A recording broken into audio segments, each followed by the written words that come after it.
पेट की हर बीमारी दूर करेगी ये कीमती जड़ी बूटियाँ। अगर आप भी पेट की बीमारियों से परेशान हैं तो एक बार इन जड़ी बूटियों के बारे में ज़रूर जान लें। आप इन जड़ी बूटियों की चाय बनाकर पी सकते हैं या चबाकर खा सकते हैं।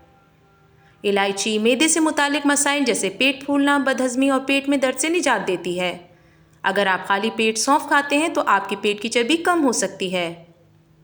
ज़ीरा उबालकर इसका पानी पी लें, इससे सूजन, मैदे और बदहज़मी के मसाइल दूर हो जाएंगे। 1 चम्मच अजवाइन और काला नमक गर्म पानी में मिलाकर चबाने से गैस और पेट के दर्द से निजात मिलती है। गैस की दिक्कत दूर करने में हींग एक इलाज की तरह है।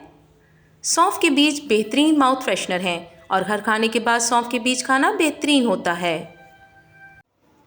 हर मर्ज़ के असूली और यकीनी इलाज के लिए मुस्लिम दवाखाना से रब्ता करें।